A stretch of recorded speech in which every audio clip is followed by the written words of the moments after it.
Hi, everybody. We'll go ahead and get started in just a few moments. Thank you for your patience. Thank you for joining us tonight.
Hi, everybody. Thank you for joining our next installment of the Evening with Germanna Virtual Lecture Series.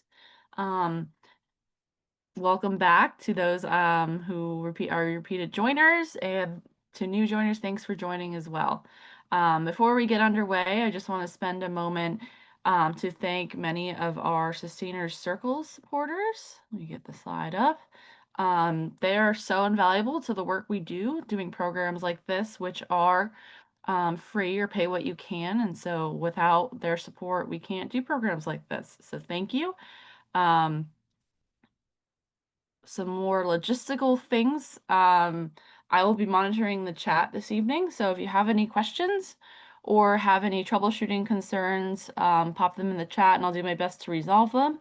As far as questions go, we'll answer them all at the end of Jason's talk tonight. And this program is being recorded and will be available on our Vimeo shortly. So without any further ado, I'd like to introduce Jason Burns. Jason Burns is an archaeologist from New Hampshire. He has a bachelor's in computer animation and obtained a postgraduate bachelor's in archaeology in Ireland. He is now living and working in the world of Mid-Atlantic archaeology and dreams to combine his love of 3D digital modeling with archaeology. He has done multiple reconstructive models for museums in both Ireland and the USA and hopes to use these models to help museums educate and engage with the public. And Jason is a Germanna Archaeology intern. So without any further ado, I'd like to turn it over to Jason. Thank you. All right. Hello, everybody. Yeah, as she said, I'm Jason Burns. I will share my screen so you can get that looking. All right. So yeah, I gave a little bit of an introduction there. But welcome to my 3D digital reconstruction and the Gordon Farm presentation. I'll be talking about a 3D model that I've been working on with the Historic Germanna Foundation to kind of put more of a spotlight on the Gordon Farm as well as help kind of educate the public on its history and, kind of making it look like what it could have looked like in the past. I also just wanted to say thank you to everybody involved with Historic Germanna for helping me and encouraging me on this project. It's been really inspiring and letting me have a fantastic summer as an intern doing archaeology with everybody. It was wonderful. I also just wanted to say that um, the model is still a work in progress, so what I'm going to present is not the final thing. Still have some things that I want to get done, but um, you know, it's it's looking okay. And that 3D reconstructions are a visualization of educated guesses. So although I've done what I can to make it as accurate as possible, it should still not be taken as a one for one of the original. So we can't turn back time, but we can do our best. So I just wanted to start off with what is 3D digital reconstruction?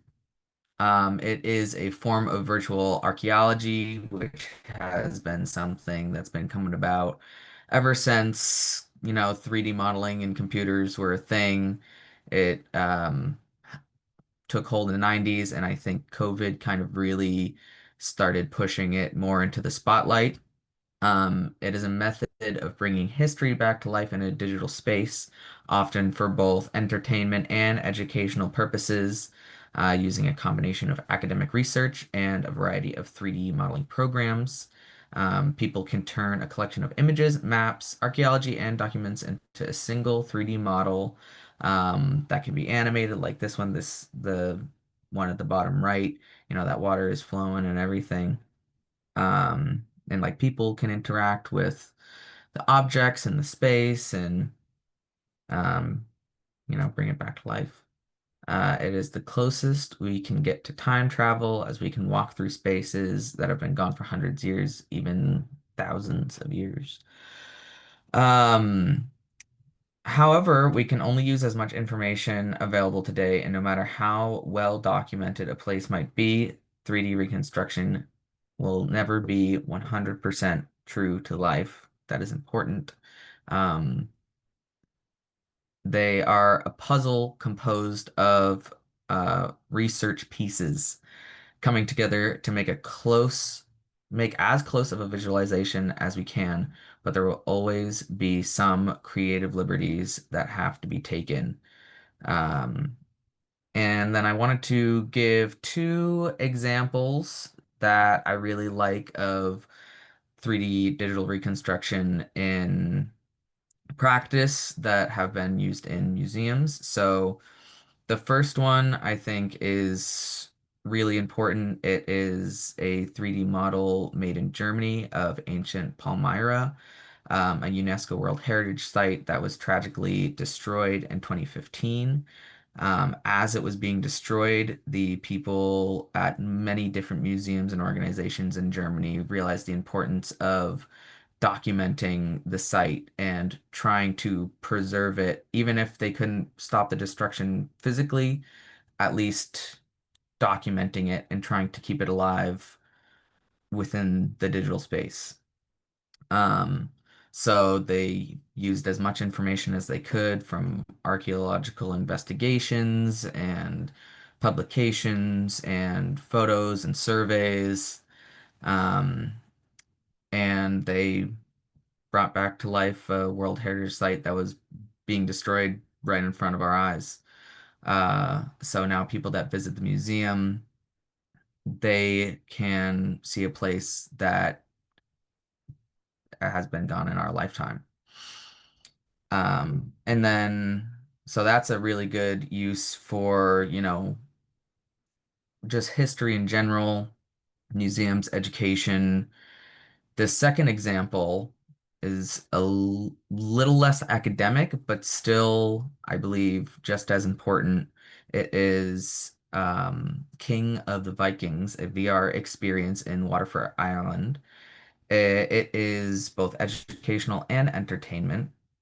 So they physically built a Viking house that was in Waterford. People can go into that house and then put on VR headsets and they walk out of the house and all of Viking Waterford is now in front of them. Um, they used archaeological findings, documents, everything to recreate what that town that they are in would have looked like in the 10th century.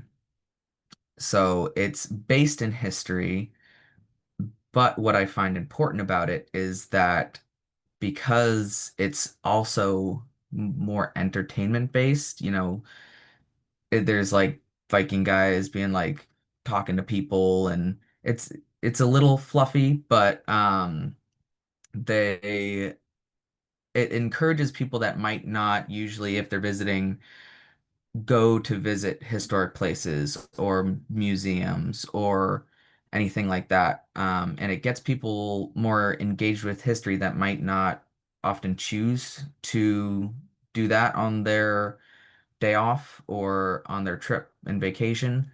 Um, and it makes them kind of think about the places that they visit as it might have been in the past. So it's every 3D model has their different uses, their different needs, and they're just as diverse as the places they seek to recreate. Now, on to what I have seeked out to recreate, which is the Gordon Farm. The Gordon Farm was built in the 1970s after a descendant of Alexander Spotswood sold the land to James Gordon. After the Enchanted Castle burnt down, the Gordons used enslaved labor to farm the land up until the mid 19th century.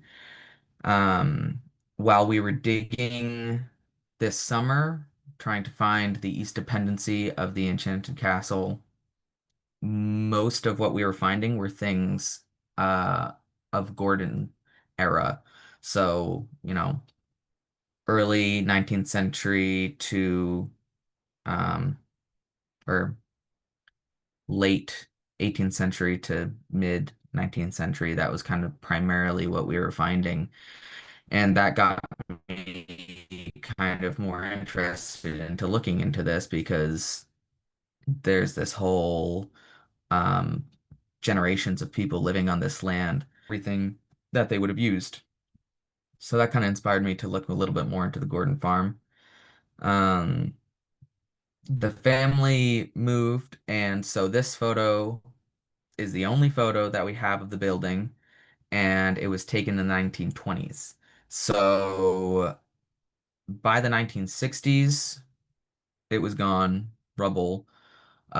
We do have written descriptions of the farmhouse, um, but there were a lot of kind of holes to fill information wise. So I'll later on in this presentation get into the ways that I've kind of gone into trying to fill those holes and make educated guesses some creative liberties, but doing the best that we can to get it as accurate as possible. But because of the limited amount of documentation, photography, um, it just, lots of lots of um, spaces to fill. And then I just wanted to quickly go into the difference between 3D digital reconstruction and 3D digitalization because I think some people kind of get the two mixed up. The key important difference is that digitalization turns something that as we know it to be today, into a 3D model, while 3D digital reconstructions turn something as we think it may have been in the past into a 3D model. Both allow for people to get unique glimpses into history. So digitalization is taking something that is there presently, either scanning it with LiDAR or doing photogrammetry and putting it into a digital space. Smithsonian has a huge digitalization lab. So does like the British Museum and tons of different museums all around the world. Same with, again, during COVID, that was a big thing to kind of get people back into the museums without when they couldn't physically be in the museum. So a lot took scans of their exhibition rooms and their artifacts, and it was really, really helpful to get people still into museums when they couldn't be in museums. Um, but they're both about archaeology, history, artifacts in digital spaces. But again, one is what we have, and one is what we might have had. And there's a little bit more that goes into 3D digital reconstruction because you're building it from the ground up. Um, then I have a couple examples of how it's used. Even if you aren't aware of it, I am almost 100% positive that you have seen some sort of 3D digital reconstruction. There's Drain the Oceans, which was a huge show. I think it's still going on. Um, that, you know, takes scans and then makes models of what they would have looked like. So that's exactly kind of combining digitalization and reconstruction. Um, Very cool show. And then just in movies and shows in general, like Bridgerton, you can't have a 1800s, whenever that takes place, town, a city as it was. So, you gotta recreate it digitally and um, do research and try and make it as accurate as you can. Um, do. Yeah, it's used for education, like I said with the museums, and entertainment, like shows and movies and stuff. Tons of different uses. Got some more examples of it being used in museums. Um, One, this isn't reconstruction, but I really like this idea of what Caton Children's Museum in California does, where they have this wraparound room. And I just imagine taking a reconstructed model of, say, like a Pompeii villa and being able to walk into one of those rooms or even the whole building and not being physically there because we can never get it back, but being able to gain a deeper understanding of the grandeur and seeing all the art. And I think that especially for the general public that might not often look into history and archaeology as deeply as archaeologists and historians, I think that it can help people really gain that deeper understanding of the reality that history is real. We just can't access it. And then I really like what the Smithsonian was also doing with this Skin and Bones program, where they're using augmented reality. I think augmented reality is still kind of in its infancy. It looks kind of janky sometimes, but I love the idea of being able to put your phone up and be able to see what was there. So imagine being able to walk through a museum and hold up your phone and look at aged and corroded artifacts, and they're like just a clump of corroded iron or something, and you hold up your phone and you can see this beautiful sword or piece of art, or um, you know, not having to mentally visualize in your head about, oh, what could have this looked like, but being able to actually see what the artist has made through research and getting as close as it could have been. I just have a couple examples of different uses of how people have done it. This is from the National Museum of Singapore, and they have their museum is in a historic building, so they've used this to recreate what the museum looked like back in the day, um, which is really, really cool. I hope that more places will do that. Then I have this one. Um, what really inspired me to get into this was going and seeing the Roman Forum and knowing that it used to be so grand and amazing and all these buildings were here. But now all you see is some pathways, columns, ruins. Um, and even if you want to visualize it, you can't truly get the scope of some things. So a lot of people, got the same idea. A lot of people want to recreate Rome because it's really cool. But I thought this was a really, really well done example of people that have gone and done that, and these overlays are just awesome. Um, I'll do a little overlay again because it's just so cool. And then just the Met doing a recreation of Nimrod. Again, great for understanding. You see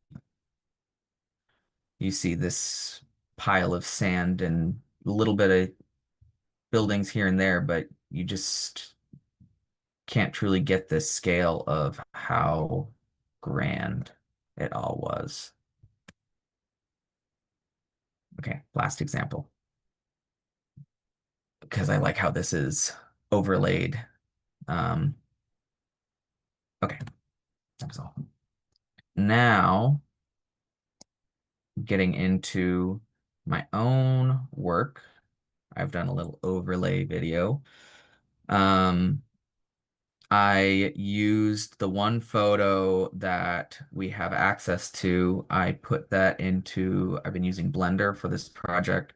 I put that into Blender and created a digital camera with the same focal length that the average camera was in 1920, and tried to line up the buildings to create the windows, and I'll get all into this with my process behind everything. Um, so yeah, I'm gonna give you guys like a rundown on my methods and the variety of research, walk through the stages of the project. Um, oop, it ended. But so I used the previous archaeological investigation map, primarily made by Egloff in 1977, because that was before the Gordon Farm cellar was plowed through.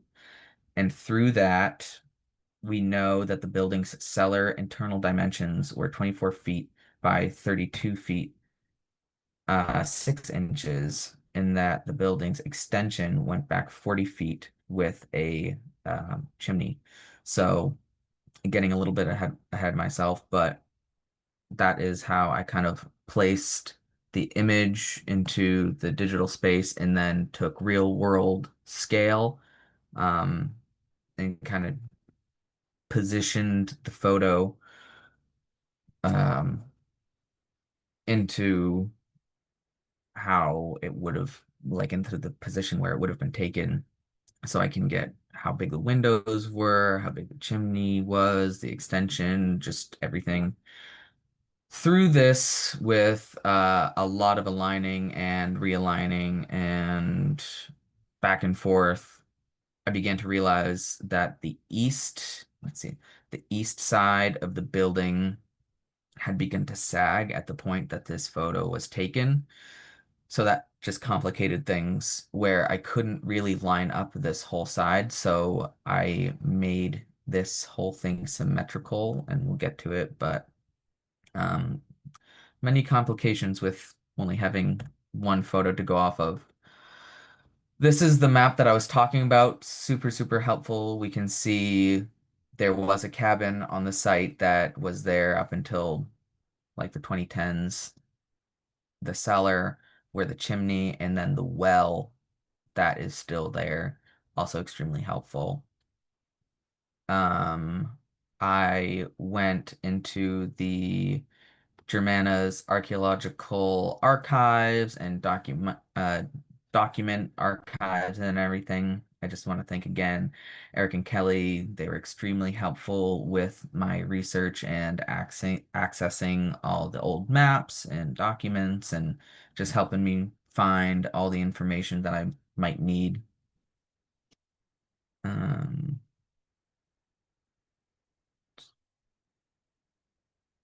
and through this, there's been a development in theories about certain things, some information that we might not have known beforehand. So there's the whole thing about the chimney that we didn't know its exact location. The placement of the Gordon farm itself was also kind of in this general location, but not really pinned down to a specific spot. In this map, I don't think had been seen in a while. So you can see the road that we would always drive onto site with.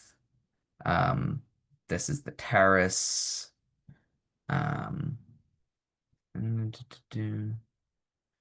so looking at this, we also recently developed a theory about the function of the house, looking at certain elements of the photo and its positioning, where we look here, this building has wood tiling and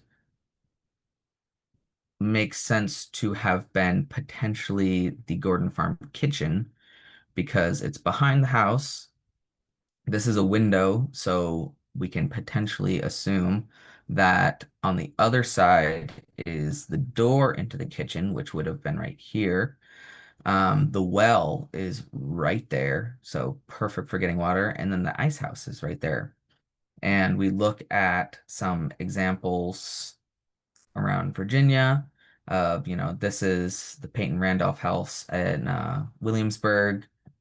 This is the kitchen, and then a hyphen, this little thing, connects the two buildings. And then looking closer at the photo, we can see a little window right here. And I postulate that the reason for this window could be that it might have been used as enslaved quarters. It is above the kitchen, which many people had enslaved people staying above the kitchen. We can see in Mary Washington's, there's these little stairs on the inside and windows, and you can see examples of this all throughout Virginia. And it's been very hard to really locate those enslaved quarters of the Gordon farm, which we know that they did own people. So this could be a pretty good, not good, but a thing to explore in future archaeological investigations after revisiting the Gordon Farm and really doing a more in-depth dive into it. It kind of gets sidelined by the Enchanted Castle and the Germanna Fort and the courthouse and all that stuff, which kind of makes sense because this is later and this is a house and um, but it is still important. And through my research making this 3D model, a lot of different things started to come to light about the Gordon farm. Like this other bit that drove me a little bit insane during the summer because I started just looking at trees like crazy. Um, there were two separate things having me look at trees too intently. The first thing was these two trees here. They both look like some of the oldest trees up on that hill. And this area is where my map overlays were putting the Gordon farm. So, and there's two trees in the Gordon farm photo. And these were kind of looking like the positioning could be right. But, this tree is collapsed or fallen. And then this tree looks, it looks like it had another limb. I'm getting ahead of myself again. But, yeah, I was looking at those trees for a long time. And then these other two photos, while laying SDPs in the woods to the south of the main site, we saw this line of cedars, where at the beginning of the driveway that the archaeologists used in the 90s, to the south of the site, you do see these cedar trees, but then they kind of disappear. You just see kind of like five and then it goes away.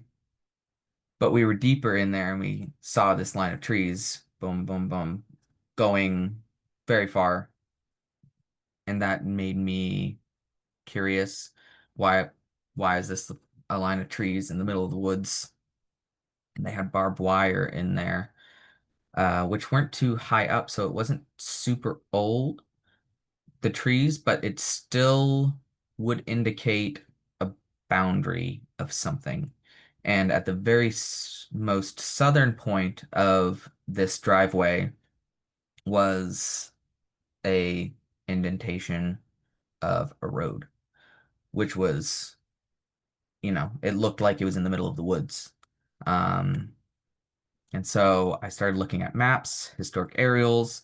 I did a lot of that for this project, but um, in this 2002 map, you can kind of see I drew a little white line, but you can't really see it. But you go into this 1966 map, it is very clear right here, nice line of cedars running off of where the road was. So it's like, why? That seems kind of random.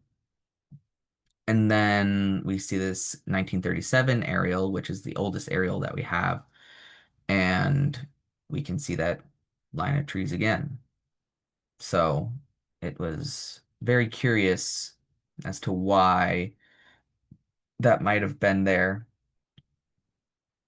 Um, and I wanted to include that, both research maybe helping with future archaeological investigations of where to investigate to see, was this the driveway of the Gordon farm? Maybe, maybe not. Um, but I wanted to include that in the 3D model. And then because we don't have a lot of information on how the Gordon farm looked like, we don't have the color of the building. We don't have a lot of information on the roofing, window type, shape, door shape, tons of different stuff. So I looked into houses on the Virginia Department of Historic Resources website and counties nearby for buildings of the same time period and local area. And these two buildings were really, really helpful with helping decide all these different elements that we were missing from the photo, which is the Elwood Manor, built in 1790, so very accurate to when the building was made, and the Locust Grove House in Greene County, which was built in 1798. Um, and then maps. Again, maps were a huge part of this project to try and really accurately locate where the Gordon farm was because we have in the 1864 map, it's drawn, and unfortunately, they kind of just did a rough area of where the buildings were, but it's not accurate at all. Well, it is accurate, but it's not accurate enough that I could use it for a precise location. And then we have the 1937 aerial, which the buildings are there, but it's extremely blurry and again, not precise enough to be able to use in an archaeological context. And these are both the oldest information and kind of the only maps that we have where the Gordon farm is still standing or not covered in trees. I have a little video on all the different maps coming together. I researched all these maps and then manually put them all into the program and aligned them. I usually tried to use at least 3 points so that the scale and the rotation were as accurate as possible. The well was super helpful. The roads, the river, that cabin that is no longer there, um, and the new road, and just using as much information as I can. Um, and it goes on for a little bit because I think I had like 20 different maps to align and realign, and some things didn't fit, and um, it was a little complicated, but I'm happy with how it turned out. Now, we will get into my process to make the model. And so we got the very first step is blocking, getting everything in a rough place, just getting a starting point, making those cubes, like I said about the dimensions of that document, um, using all the information that we know. I had that little tree that I talked about placed to try and see if maybe that could be the tree from the photo. Got the extension, placing it in a map. And then another thing that's really important in archaeology is, context. So I wanted to include the wider landscape within this 3D model because when you go out to the site, you feel like you're in the middle of the forest. You feel really off the beaten path. But at the time of the Gordon farm, that was all farmland. It was all open. It was used for agriculture. And I wanted to see if maybe if they could have seen the mountains. I see you can see all the mountains out here. I used a add-on in Blender called Blender GIS, very creative, to literally take from Google Maps and their topographical maps and everything to create an accurate landscape where the mountains are the size of mountains, everything is to real world scale. Um, and then again, landscape, it's kind of hard to see in this, but that's a little bit of the house a little bit more blocked. And you can kind of see how the land is undulating and moving, and we got the texture that Google Maps has as well. A little bit more on the modeling. So before I just had the chimney and the basic thing. Now we got the roof, the chimneys. The descriptions note two chimneys, but the photo only has one chimney. So I believe at that point also the east chimney had collapsed. And very little video. I got a lot of little videos. Now with the windows blocked in, the and then textures. Um, we don't know what the color of the house was, but it was wood paneling, so wood siding. It's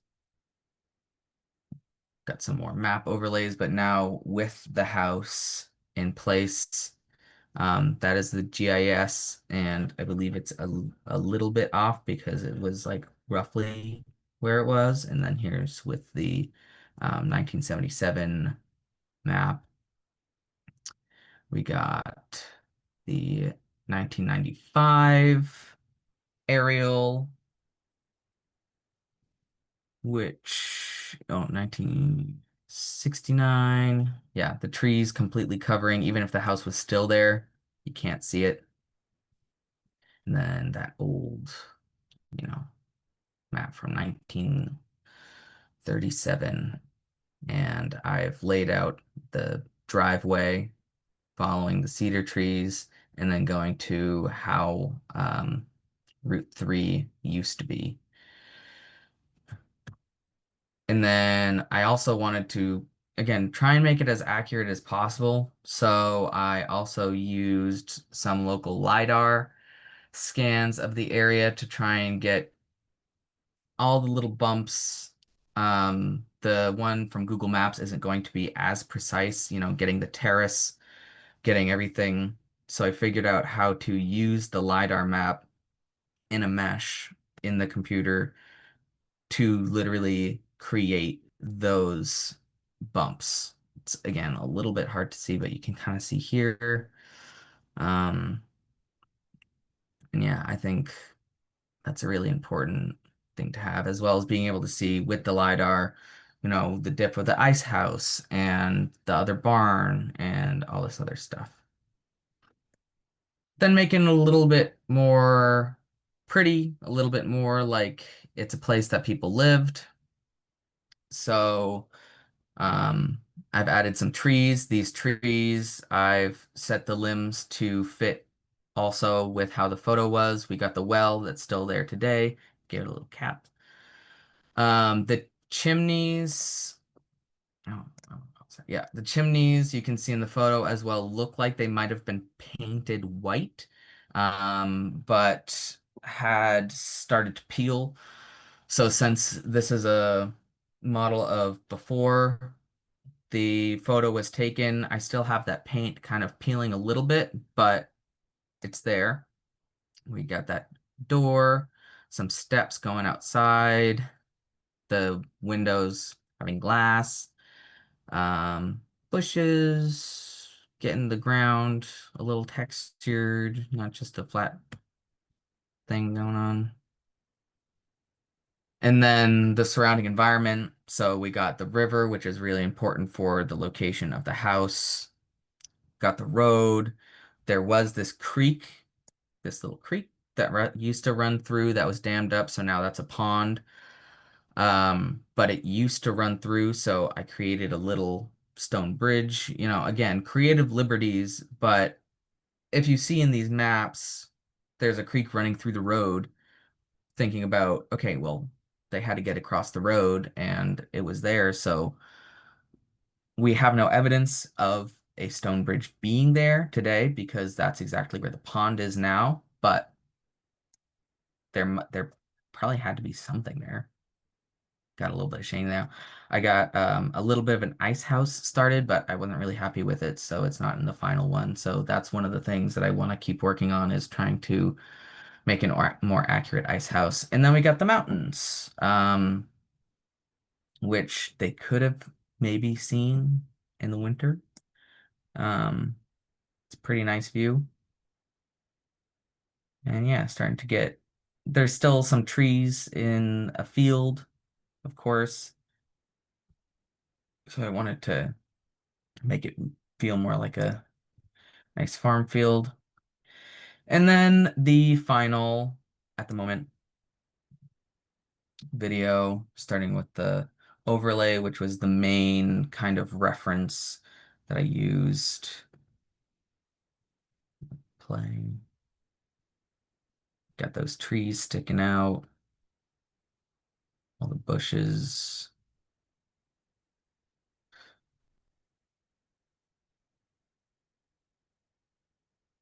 And then we got a forest in the background because the Civil War maps do show that there was forest in the area, um, but not as close as it is today to the house.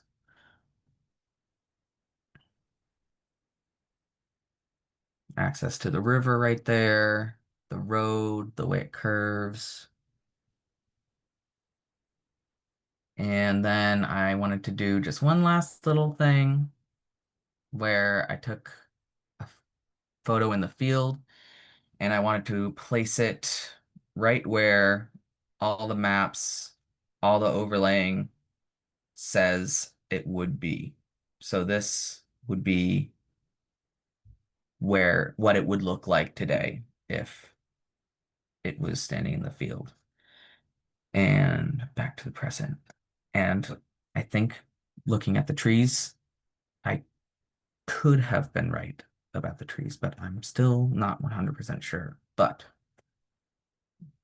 I didn't move those trees to fit the photo. I fit the photo to the model from the Gordon Farm photo. So, and then, okay, future plan. I have some future plans, what I want to do. Um, I want to, do the ice house.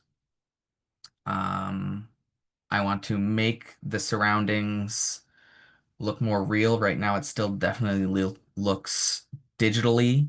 It very looks digital. So I want to make a really nice rendered video of how it would have looked. And then I want to make a poster for the HIT Archaeology Lab to help with visitors kind of see everything that we've learned through this research and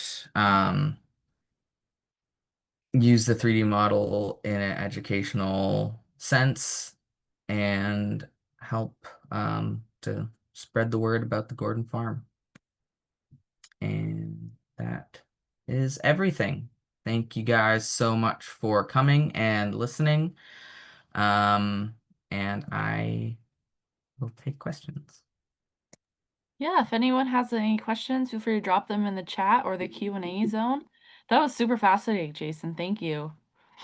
Thanks. Thought that was really cool with the cedar trees and how you just, you stumble upon that stuff and it just Hmm. I have a question. So there's a sketch of a structure. It's a Civil Hmm. War sketch of Union troops returning from the mine run campaign, and there's a house that some have thought to be the Gordon house. Is that, true? Did you use that at all? What is that actual house?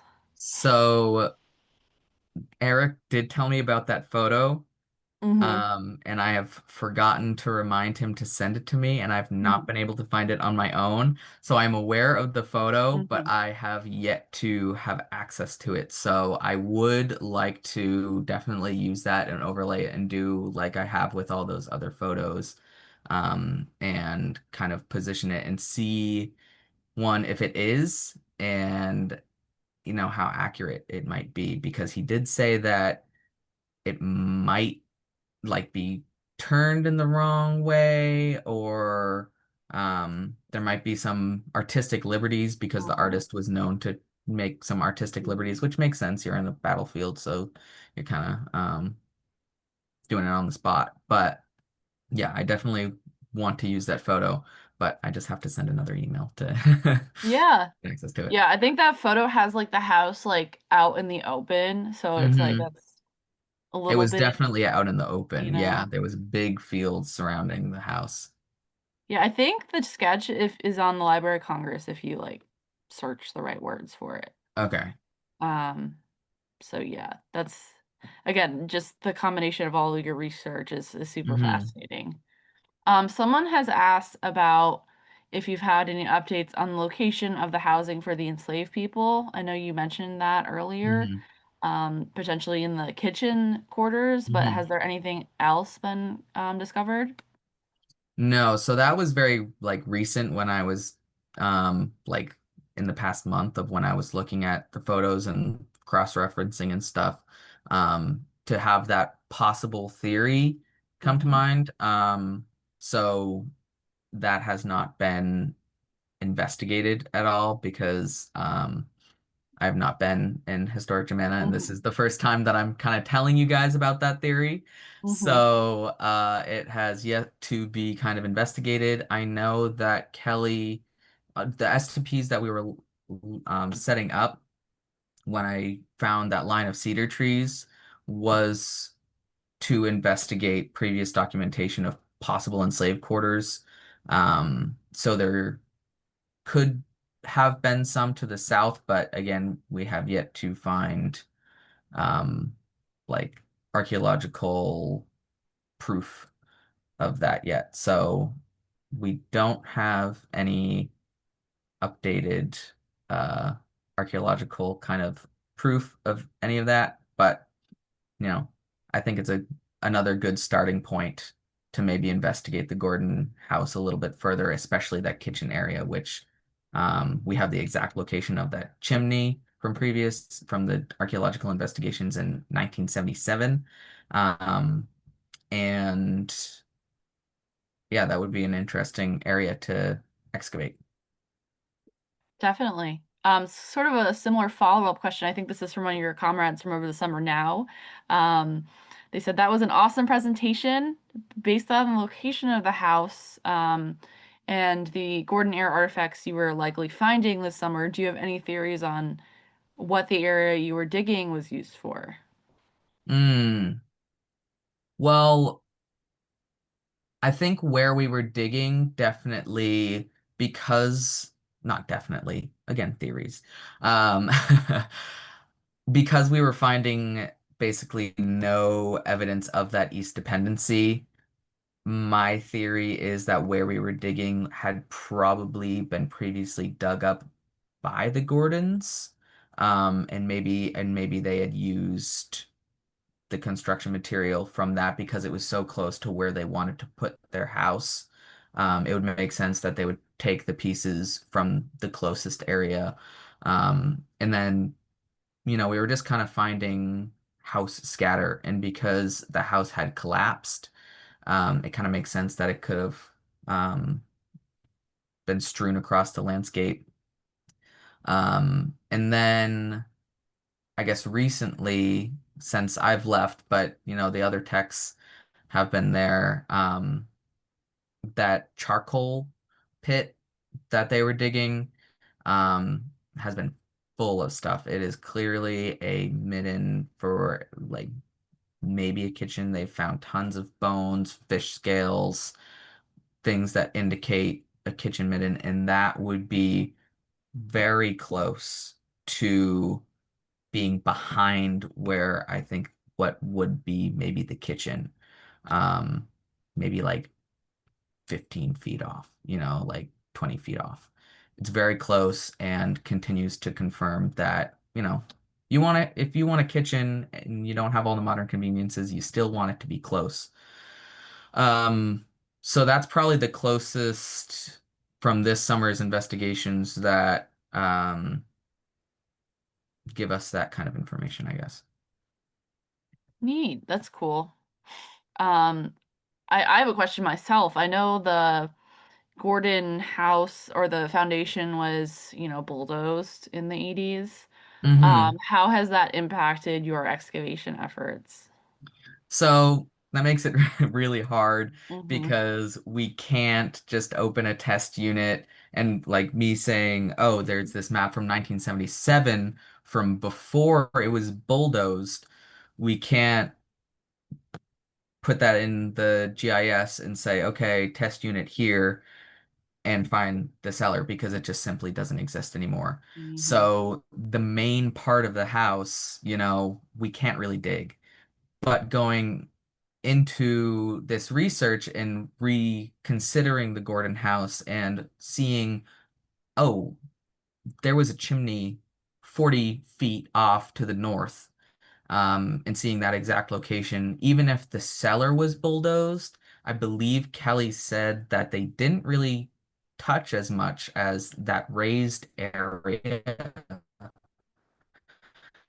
Um, so there be evidence of the extension, not the main house, but there could be evidence of the extension, especially because also in the documents it said that in that 1977 excavation, they discovered that the flooring, or maybe sort of foundation, of the extension used flagstones. So I know that Camden and Ezra did find two possible flagstones, and that was the closest unit to that extension. So, um, I think that it is possible to open test units over there and not find the main house, but definitely that extension. Yeah, for sure. Yeah, I guess I just brought the bulldozing up like everybody knew what that was about.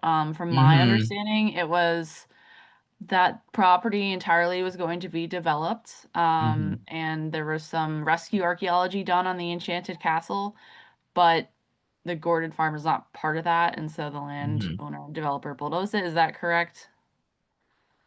Yeah, that's what I heard. Mm-hmm. And I think when we've been thinking about the Gordon farm, we've been thinking about, oh, the cellar's gone. We know the Mm-hmm. cellar's gone. The cellar was destroyed. It's documented that the cellar's destroyed. Um, Mm-hmm. but the extension didn't have a cellar. Mm-hmm. So, there's hope. There's hope that maybe there are parts of the Gordon farm house that weren't Mm-hmm. bulldozed. That'd be It's nice. possible. It would be nice. Yeah, that'd be pretty cool. And one more question. This is obviously from somebody who has been on the site. But where can you describe a little bit what the orientation of the Gordon house was? Like which way was the front door? And then from there, where was the ice house? So if I screen share again, I can pull up, let's see, one of my many, many maps. Sorry for the Mhm. flashing. Um, I have a good. So we can see in this here, this is a little tiny north arrow. And this is the cellar of the house from 1977. So with the model, I'm assuming you can see my mouse cursor. Yes. Okay, good. I've been like Mhm. pointing and I was like, wait, can I see that? So this is the modern road that we would drive onto every day. This is where most of our excavations were taking place over the summer. So the ice house was slightly to the east of where we were driving every single day to get onto site. And then the little brick plaque talking about the Gordon house is about here. So it's actually really close to where I think the house had been. And the well, with Mhm. all the trees kind of covering it now, but it's still there. So yeah, the front door would have been here. It would have been south facing, because Route 3 was right there. So, and people like a south facing entrance. Um, and then the extension coming off the to the north, hiding it from the main road. If that answers the question. Yeah, that helps a lot. And in this drawing, I get so confused when I'm over there. Which way is the river? Can you put your The mouse where the river river, is? the river is like over here. Okay. Let me see. Hold on. I think I have a bigger map. Yeah, with the LiDAR. Mhm. So I zoom in here. Here's the Mm-hmm. house. This little dot is the house facing south, and then the river is right here. Mm-hmm. Um, yeah, and then the modern road runs here. We drive onto site like this. Do, do, do, do, do, do. Mm-hmm. Cool. All right, I have one more Mhm. question and then we'll Okay. wrap up because we're getting Yeah. over time. Do you think that when the Gordons were having their house built, they were influenced at all by, the earlier history at the site, like the Enchanted Castle? Obviously, it wasn't still standing at that point, hmm but do you think one, they were influenced by like how the house was situated on the land, and two, were there materials taken from the ruins of the Enchanted Castle that were put into the Gordon farm? I think that by the time that they were building it, the main part of the Enchanted Castle maybe had been too destroyed to really understand the orientation Mm, because the main entrance of this house is facing south. The main entrance to the Enchanted Castle is facing north. mm, Um, I do think that they probably, used some stones, maybe knowingly, maybe unknowingly, from the East Dependency, maybe elsewhere, but it's not an extravagant house, the Gordon mhm, farmhouse. It's a pretty basic house for the time. It's a farmhouse. There's nothing really crazy about it. They didn't find any like big columns as far as we know. Um, so I bet they used materials, but from the photo, I can't really see them taking any inspiration from well, I mhm, mean, and again, like they're kind of in the same spot, but at the same time, that's the highest point. mhm, So, um, they could have been inspired by the location, but it could have just also been the best spot mhm. on the land to use. Yeah, that makes sense. hmm And I'm glad you I hadn't put the connection between this house and Elwood. But now I'm now Mm, realizing how similar they are. yeah. So, Yeah, it was pretty crazy going through the historic register and just seeing how similar some of these places are. mhm. I guess what today when we're like, "Oh, these are just the same house over and over again." They kind of were hmm doing the same thing back then. Yeah. Hey, if it works, it works. Yeah, hmm absolutely. Well, thank you so much, Jason. This has been super cool to share this new project you're working on.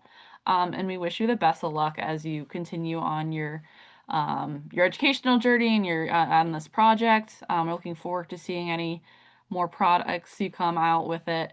And as always, thank you again to our Sustainer Circle supporters for making programs like this and our archaeology program in general possible. We have another evening with Germanna scheduled in about 2 weeks, also focused on archaeology. This will be a general recap of our 2025 dig season, and that will be on Thursday, October 30th. So tune in to get a recap of the general overview of our season this year. But otherwise, thank you very much. Thank you, Jason, and I hope everyone has a good night. Thank you.